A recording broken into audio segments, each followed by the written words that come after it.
Going out there, what's happening, what's going on. So there's stuff going on that Mississippi, Tennessee wants to take things back to Jim Crow of laws. When did it ever end? So Mississippi with this districts wants to anoint an all particular area, all white and what have you. When did they change?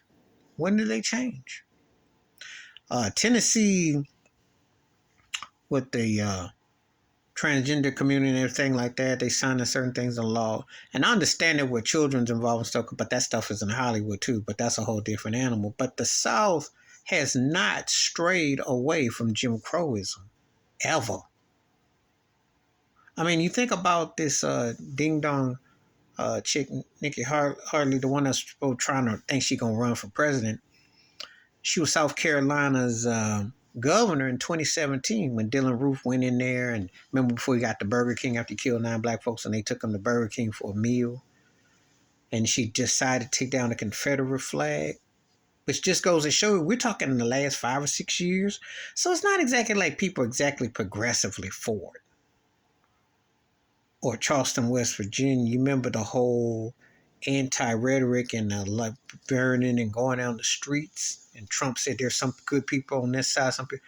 Yeah, this is in the last 5 or 6 years. I didn't say the last 15 to 20. I said the last 5 6 years. So if anything less than a decade, that's fresh on the agenda. So I want to know, when did the South exactly not show Jim Crow tendencies? Give me a time when they didn't. Then I would be impressed. Other than that, I have always felt that the South is very much Jim Crowism. You know, I always tell it a story. I've lived in 4 different parts of the country, and the South is the most honest. Why is it the most honest? Because if they hate you, they don't hide it. You see, in the East Coast, they slick, but they divided, but then they'll be blatant with it, but then they'll kind of like, depends on where you rolling. But it's not so subtle, but then it is kind of subtle, but it's not subtle.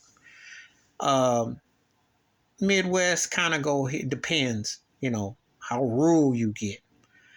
On the West Coast, it's subtle in the air. You know it, but it's like you got to try to find it. You know, like you ever look in the sky and you see stars and you're trying to beam on that light? That's how it is out West, but it's there. But in the South, they ain't never hid the agenda. Burning crosses and rebel flags and all that been blatant. So, so I want to know when did. But this thing in Mississippi, telling me Jim Crow is coming back, I want to know, when did it ever go away? We ain't got no reparations. We ain't been acknowledged as true Americans.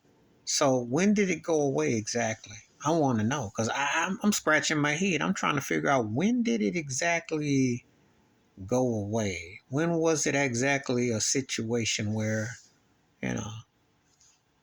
please tell me. Please hit like, subscribe, welcome thoughts and comments, and I do respond. Thank you. Wash your hands, keep your mind clear, watch out for another. Share the video if you want to. And I've always felt Jim Crow Jr.'s offshoots have been there, because if you listen to the racist rhetoric that DeSantis and Trump and others have spewed, and Joe Biden, all this code and all that is on code. When did it go away? Because until you have somebody white come out and say, I benefit from Jim Crow, which we all know, it's alive and well. I'm out.